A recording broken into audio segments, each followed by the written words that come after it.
Mga proyektong magtutulay sana sa mga residente. At mga gusaling magagamit sana ng mga estudyante. Pero natuklasan ng Reporter's Notebook na nakatiwangwang, hindi tapos, at hindi na pakikinabangan.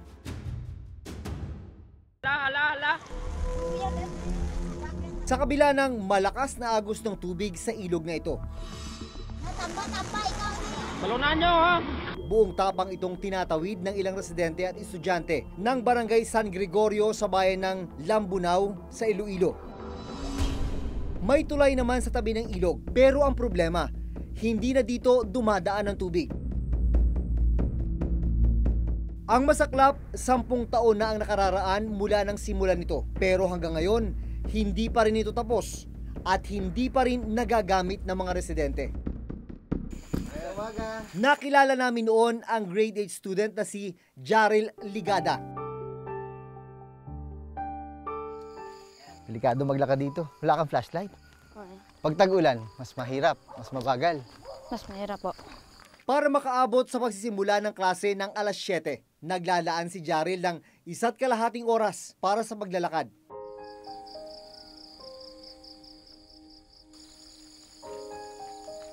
Maliban sa lubak sa kalsada, isang nakatenggang tulay ang aming nadaanan.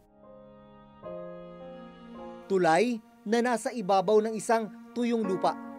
Eh ano nangyari? Bakit? Wala na, oh. Parang hindi na siya ginagamit. Kasi nag-iba ang direksyon ng tubig. Nag-iba? Kasi ibig sabihin dati dito ang ilog. Opo. Yan yung ilalim na yan. Opo. Hindi rin siya tapos pala. Ibig sabihin nung dati tinatawid nyo dito sa kawayan. Opo. Ano yung experience mo dati dito sa kawayan na to? Minsan po natatakot kasi parang dali na siyang masira.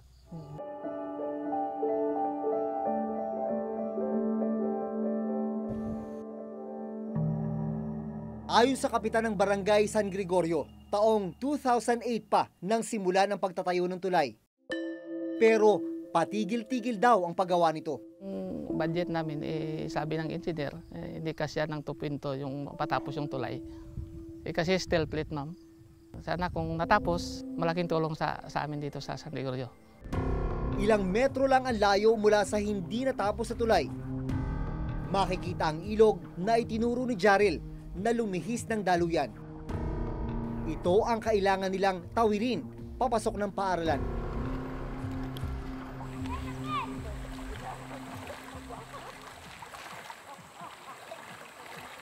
Pero dumarating sa punto ba na hindi kayo nakakapasok dahil sobrang laki ng tubig dito sa ilog? Opo. Isang linggo, hindi kami nakapasok kasi mas malalim pa dito.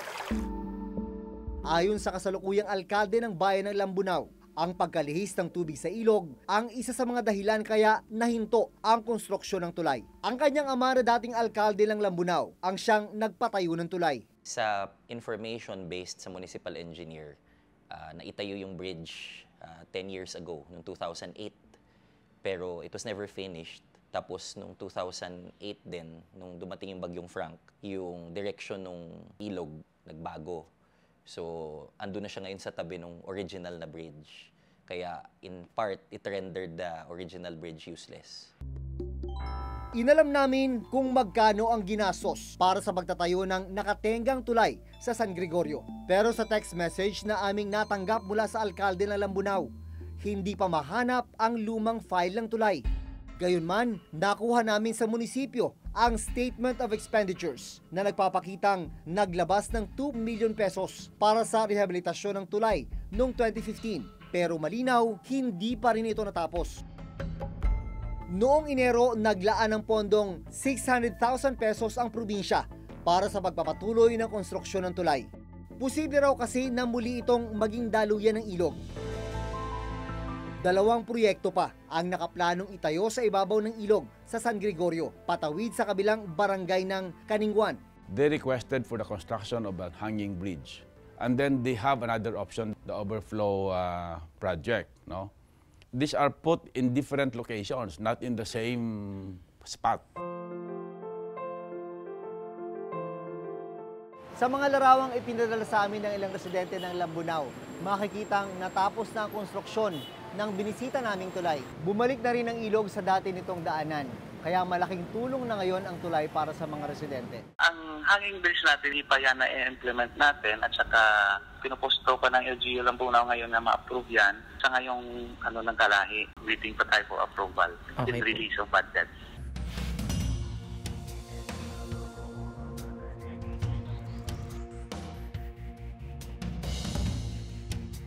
Ito ang Katarman Bridge sa Samar. Kung makikita nyo naman, sobrang makipot para sa isang two-lane bridge. Kaya ang proyekto ay bridge widening, luluwagan. Ang problema, noong 2015 pa ito sinimulan, hanggang sa ngayon hindi pa natatapos. Ang Department of Public Works and Highways o DPWH Region 8 ang implementing agency ng Katarman Bridge. Ayon sa Physical Status Report ng DPWH Region 8, September 16, 2015 nang sinimulan ang proyekto. Ang target completion dapat ay noon pang June 22, 2017. Pero nang aming puntahan noong March 2018, nasa 47.30% ang actual accomplishment sa paggawa ng tulay. Ayon dito sa dokumento mula sa DPWH, ang contract amount ng proyektong ito ay mahigit 140 million pesos. Tapos, sinasabi rin dito na yung actual accomplishment ay halos 50% na. Ibig sabihin, dapat kalahati nitong proyekto tapos na. Ganito po bang itsura nung halos 50% na natapos? Hindi po. Tuloy-tuloy naman ang trabaho namin kasi ang trabaho namin sa ilalim lang pa. Wala pa sa ibabaw. Pag natapos yung ilalim, dahil 5 butas na lang naman ito, sa taas na kami. Sa status report na nakuha namin noon sa DPWH Region 8, nakasaad na humiling ng karagdagang 120 calendar days ang kontraktor para matapos ang tulay. Ang dahilan nila ay ang obstruction of utilities, partikular ng water pipelines na nakakabit sa tulay. Sa kasalukuyan, nadaraanan na ng mga sasakyan ang Katarman Bridge pero hindi pa rin ito tapos. 3 taon nang delayed ito sa original completion date na September 2015. As of November 25, yung accomplishment namin is 93.11% na. We are expecting sana makomplete itong December 25 ng 100%. Kaya nga lang, siyempre, mayroon pang mga konting correction yan. Baka umabot pa ito ng January, until January 25. Bukod sa mga tulay, binisita rin ng Reporter's Notebook ang ilang school building na para sana sa mga estudyanteng nagtitiis sa mga tent, covered court, at lumang gusali. Pero natuklasan naming nakatenga at hindi tapos. Naabutan naming nagkaklase sa isang covered court ang ilang estudyante mula sa grade 7 hanggang grade 11 ng Mondragon Agro-Industrial High School sa Northern Samar. Minsan dito, mahirap dito pag pumapasok. Pag maulan, lumilipat kami, minsan hindi. Saan ka nahihirapan sa sitwasyon niyo sa klase niyo dito? Sa pagre-recite. Hindi kayo nagkakarinigan? Hindi na, lumalapit kami. Lumapit kami kami. Bakit pursigidong-pursigido ka na pumasok sa eskwela? Kasi mabot lang ang pangarap namin na maging sundalo at makatulong sa pamilya. Ramdam din ng mga guro gaya ni Teacher Maricar ang hirap ng kakulangan sa silid-aralan. Kahit po sila mismo, nahihirapan Oo, nahihirapan po. Lalong-lalo na po pag umuulan. Kasi nga, tumutulo. Dahil butas-butas na yung yero. Tapos, maingay. Parang mahirap kung marinig kung ano yung itinuturo mo, lalo na po yung mga bata na nasa likod. Hindi conducive for learning para po sa akin. Kung tutuusin, 2 gusali na may 24 na bagong silid-aralan ang dapat nakatayo ngayon sa Mondragon Agro-Industrial High School. Dito, sana, 12 classrooms ang pinakikinabangan ng mga estudyante. Yun nga lang, noong nakaraang taon, tuluyan nang inabandona yung paggawa sa school building na ito. At ito na lamang ang naiwan, mga talahib, halaman, at kinakalawang na bakal. Ang isa pang gusali, nasa 2nd palapag na ang paggawa pero mga poste at ilang pader pa lang ang nakatayo. Sa dokumentong ito mula sa DPWH Northern Samar District 1, 27.8 million pesos ang contract amount para sa dalawang gusali. Sinimula ng proyekto noong May 10, 2017 at may target completion date na February 10, 2018. Donasyon ng mga pribadong grupo ang school building na ito. Pagkatapos daw ng 3 buwan na konstruksyon ay napakinabangan na ng mga estudyante simula noong October 2017. Pero itong government project na ito na nauna pang simulan ang konstruksyon ay hanggang sa ngayon nakatiwangwang, abandonado at hindi napakikinabangan ng mga estudyante. Muling nagpaunlak ng panayam si Engineer Ruel Umali. During my time kasi to, ongoing to, kaya lang po slow moving. Nag-expired to ng February para na-extend yung kanyang kontrata. So, yun ang malimit nilang dyan, weather condition or minsan due to lack of materials, gawa ng minsan walang mabili silang materials doon. Dito pa nanggagaling sa Manila. Sa dokumentong ito mula sa DPWH, umabot na sa 11.5 million pesos ng kabuang pondo ang na-disburse na pera sa kontraktor. 3 buwan pagkatapos maiere ang report noong Setyembre, ayon sa kinatawan ng paaralan, itinuloy ng kontraktor ang pagtatayo ng 2 gusali ng Mondragon Agro-Industrial High School. Ang unang gusali na dati puro poste lang, nagkaroon na ng ilang pader at slab. Ang ikalawang gusali, nadagdagan ng ilang slab. Dapat iti-terminate na talaga yun noon. Pero nag-submit ang kontraktor ng motion for reconsideration na wag daw muna i-terminate kasi ikukumpit daw nila yung project. Sa dokumentong ito mula sa DPWH Northern Samar, as of September 25, 79.60% completed na ang proyekto. Pero napag-alaman namin na muling itinigil ang pagtatayo ng mga ito. Tuluyan na kasing tinerminate ng DPWH Northern Samar District 1 ang kontraktor ng proyekto. Sa Enero, muling magsasagawa ng bidding para sa kontraktor na magtutuloy ng proyekto. Kaya ang mga estudyante at guro, tila mahaba-haba pa ang pagtitiis. Ang tanong, ano ang mangyayari sa pondong naibigay na sa orihinal na kontraktor ng proyekto? Kasi may nangyari yan sa opisina, nakakuha ng advance payment, pwede i-deduct nila yan sa ibang sa project nila, kung saan man meron silang project.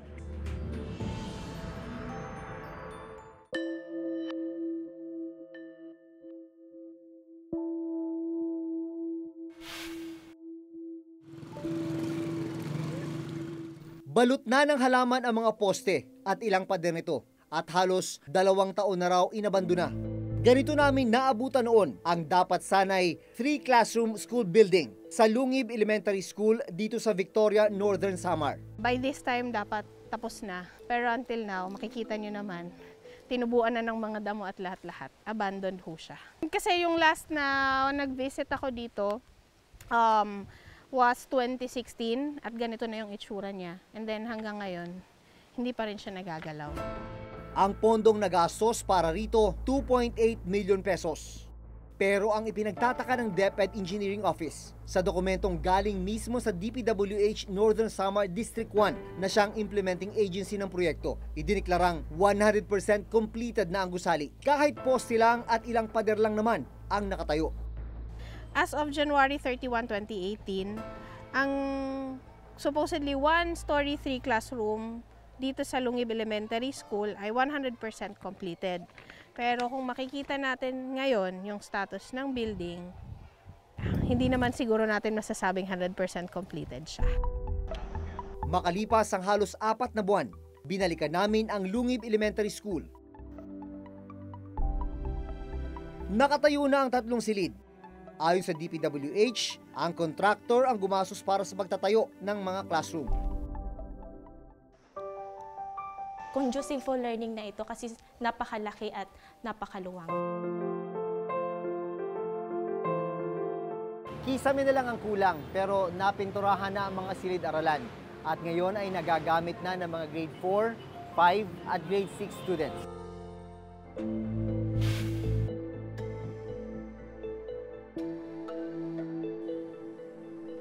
Iba naman ang problemang kinakaharap noon ng mga grade 12 students sa San Isidro Agro-Industrial High School. Nandito tayo sa San Isidro Agro-Industrial School. Dito naman, tapos yung school building pero hindi magamit dahil natuklasan na may structural defect.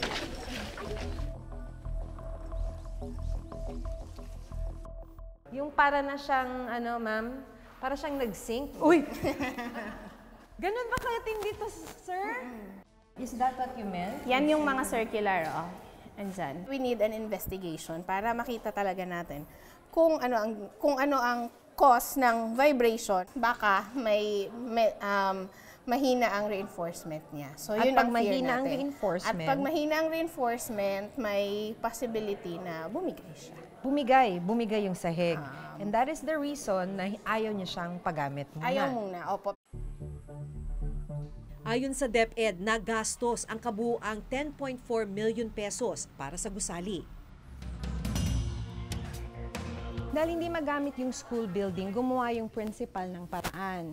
Kaya ginamit nila itong lumang building na to. Wala naman kasi silang choice. Talaga naman kasing wala nang ibang espasyo, kailangan daw nila itong pagtiyagaan. Pumapasok yung ulan sa atin. Pagka umuulan, Kasi okay lang po yung bintana. Tsaka dahil po marami kami, sa ipenta po kami sobrang init po, parang hindi na conducive yung room para sa amin. matapos may ere ang aming report nitong Abril, ayon sa DPWH, kaagad sinimula ng pagsasaayos sa gusali. Pinalitan ang buong slab o flooring ng 3 palapag na gusali. Ayon sa DPWH, ang kontraktor ang gumastos sa lahat ng pagsasaayos sa school building. Nitong Agosto, dumaan na sa assessment ang school building sa San Isidro Agro-Industrial High School para malaman kung ligtas na itong gamitin. Pero hanggang ngayon, hindi pa rin inilalabas ng DepEd at DPWH ang resulta ng assessment. Mga poste rin ang nadatnan namin noon sa school building na ito sa Alegria National High School. Para rin sana ito sa mga senior high school students. Mas magiging komportable po yung pag-aaral namin kaysa kasi sa mga room namin ngayon na mainit. Taong 2015 nang maglaan ng 10.6 million pesos na pondo para sa pagtatayo ng school building. Target completion nito ay September 4, 2016. Ang contract cost, mahigit 10 million pesos, 10.6 million pesos. Yung contract duration o kung gaano katagal siya dapat gawin hanggang matapos ay 150 calendar days. Ibig sabihin lamang nun, sa loob ng 150 calendar days, dapat tapos na yung proyekto. Pero ito lang nasa likuran lang nung karatula, ito na yung school building na sinimulang itayo noong 2016. Wala pa rin. Ayon sa district engineer noon, 40% completed na ang gusali. Ang ginastos, 35% ng 10 million pesos o halos 4 na milyong piso. Ang Alegria, kung hindi po ako nagkakamali, 35 o 30%, ganyan po. Nag-release na po kayo ng 30% of the 10 million pesos sa Alegria? Nakita nyo na ho ba na ilang poste pa lang ang nakatayo ron? Binalidate naman po namin yan bago okay naman po yung sa tingin naman po namin, sa validation namin, hindi naman po nag-go-over yung payments namin. August 2018 ang una naming binalikan ang proyekto. May ilan mang naitayong bahagi nito, hindi pa rin ito tapos. Sa pagbabalik namin itong Desyembre sa Alegria High School, hindi pa rin tapos ang school building. Pero ayon sa DPWH, 64% completed na ito. Sakop pa rin daw ito ng original budget na 10.6 million pesos.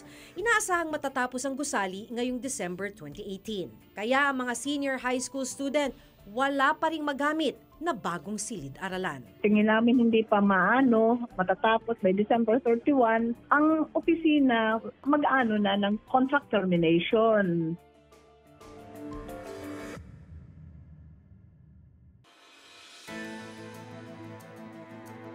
Sa pagpasok ng bagong taon, asahan ninyong patuloy nating babantayan ang mga proyektong para sa mga mamamayan. Mahalagang matiyak na mapakinabangan ang mga ito dahil pera natin to. Masaganang bagong taon sa ating lahat. Ako si Maki Pulido. Ako si Jun Veneracion at ito ang nakatala sa aming Reporter's Notebook.